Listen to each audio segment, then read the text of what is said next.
What's going on, everybody? Today I have a tri-tip from an actual butcher shop. I've never bought anything from a butcher shop. I've only ever shopped for meat at Walmart or Target. Can you believe it? Well, today I've got a prime grade tri-tip. It was not the cheapest meat I've ever bought per pound, so it's probably the most I've ever spent per pound on meat. But I'm looking forward to some tasty tri-tip at the end of the day. I've never cooked one of these before. I've always wanted to, and I'm going to be cooking it on the Weber grill. So let's get this thing opened up, pat dry, and I'll meet you when I'm ready to trim it up. Let's turn it over. You can see the fat cap side. It's got quite a bit of hard fat right here. I'm going to try to trim that off some, since these don't take too long to cook apparently, so it's not really going to have time to render any of that off. So go ahead and start trimming some of that. Go ahead and finish this up, and come back to you when I'm done.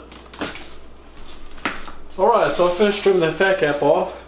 You can see I got a good bit of it off of there. So I'm going to do a rub here. What I have is some homemade SPG that I made. I just have it in an old Rouse's supermarket container. And then I've got Killer Hogs, the barbecue rub by Malcolm Reed on the channel How to Barbecue Right. This is just what I have, so I've been using it on everything I make. So I'm going to do a base coat though of this, I think. I'm just going to try this out. I've never done this before. I'm going to do a little bit of SPG.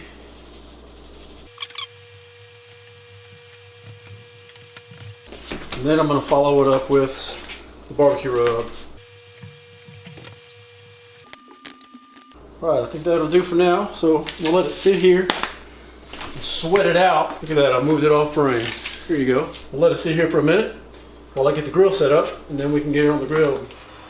Okay, so I've got some leftover charcoal from some burgers I cooked the other day. Obviously didn't use it all. We'll just move it all to one side.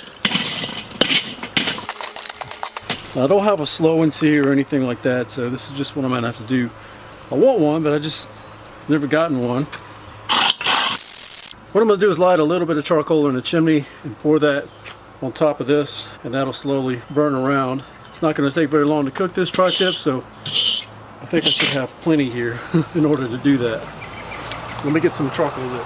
First though, let me show you how I set up a temporary grilling center.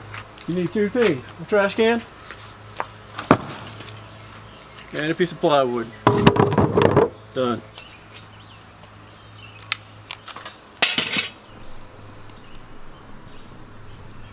Alright, it's been a few minutes. I think they're good enough for right now. I'm going to go ahead and pour them on the unlit charcoals. Close the grill up and get it get hot. And I'm going to leave one of the edges of the open part of the grill right there, so in case I need to add some charcoal, just in case, I can. Yeah, you can see how this temporary grilling center is working out for me. Now this is the premium version. Why is this the premium version? Because it has included with it trash disposal access. It's looking pretty sweaty. Now the grill is reading about 285, which I'm trying to stay in the 275 range, so I've cut down close the vents. They're probably a quarter open on the bottom. But here we go with this tri-tip. That over here. I'm going to put the thin side towards the back. Well, let me tell you, I'm going to do it like this. Try to keep the thin areas towards the back. And that should work out. Well, I forgot to put a probe in it. So let me go ahead and do that. There we go. Well, I forgot to put some wood on it. I wonder if that'll smoke right there if I put that there. Think so? Find out. Alright, fourth time's a charm. I got my glove. I'm going to go ahead and put this on the coals just to make sure it's going to smoke good. There we go. Should start smelling pretty good out here in a second. Hey, what's that smell? It smells like hickory out here. Huh? You're right, man. It is hickory.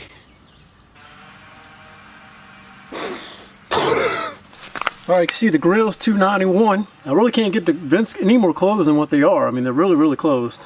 The internal of the tri-tip's 81, so I'm gonna go up to 110. I don't know if I mentioned this. I just can't remember right now if I mentioned it at the top of the video, but there's a guy named Rye. He has a channel called Cooking with Rye. Go check it out. He puts out a lot of content, a lot of cooking, smoking, grilling content. So go check him out. One of his favorite things to cook is tri-rib, as he mentions in his video. So I'm kind of emulating his method that he likes. Cook it to 110, sear it, and then put it back in direct until it's done to the point you want it. So For him, that's 130. For me, I'm probably gonna go up to 140 just because I have my wife who's gonna be eating too, and she does not like medium rare or even medium steak. So I'm gonna get to about medium and just maybe some of those end pieces she could have. But my daughter, who loves steak, will of course eat anything I give her. So anyway, that's what I'm doing today. So I'll check back with you in a second. Or it's probably gonna be more than a second because the second has already elapsed. Man, things are happening super fast. It's already at 105. I'm almost ready to sear already. And it's been maybe 30 minutes. I guess I could have tried to get the temp lower, but it's kind of hard to do in this Weber kettle I found. So I got to go get some tongs so I can be ready to sear it. See you in a second. I cannot believe how fast this thing is cooked. It's already a 110 internal. Let's take a look at it. So I'm going to go ahead and take this probe out for a second. And it's time to sear it. So I guess I'll start with the top side here. I'm going to sear it for, I don't know, maybe a minute. So anyway, like I mentioned, check out the channel, Cooking with Rye. And you'll see him do this method. So I'm giving it a shot. Put a link to his channel in the description box below. Make sure it looks okay. Looking good. Alright, let's flip it over. Oh yeah, that looks awesome.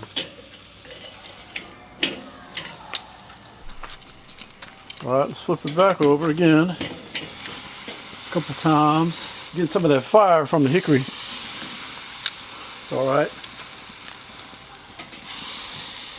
Oh man, that looks excellent. Smoke in the eyes. Man, look at them black parts. Alright, let's put it back on indirect. Way over here. Put the top back on. Keep on going. Alright, so you can see doing the sear got it to up about 117, and the internal of the grill is still climbing back up, so I'll come back to you. Alright, I'm going to go ahead and just pull it. It's at 136. I'm going to call it done, because I know some of these edge pieces are going to be closer to medium well or well done for my wife. So let me go ahead and take this in, get it covered, let it sit for a while, and then come back to you. It's looking great though, huh? Man, that. Alright, if there's one thing I can say already, this is probably the best smelling meat I've ever cooked. It smells awesome. Now I love the way ribs smell, but something about this is smelling up the whole kitchen and it just smells awesome. That's all I can say. So let's pan down and cut this thing up. Man, look at that. Looks really good.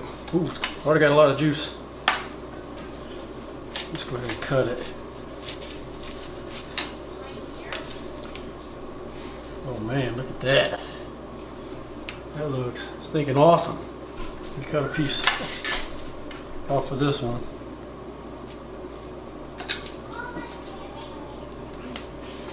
Oh yeah, it came out much better than my brisket did. If you hadn't seen the brisket, it wasn't at all like this. So let me go ahead and cut a piece to taste test it. And then we can cut the rest of it for the family. It's dripping. Mmm. Good grief. Wow. It's like a really, really juicy steak. Mmm. Got somebody behind the camera wanting to try a piece out. Really good. I don't know what to say. The juice is pretty flavorful. I'm going to have to try dry brining one next time, I think. And I also want to try to cook one like a brisket. So I think I'll try that too. But anyway, again, I'll have links to rye, Cooking with Rye, and how to barbecue rye for the rub. Links to their channels in the description below. I'll talk to you later. Bye.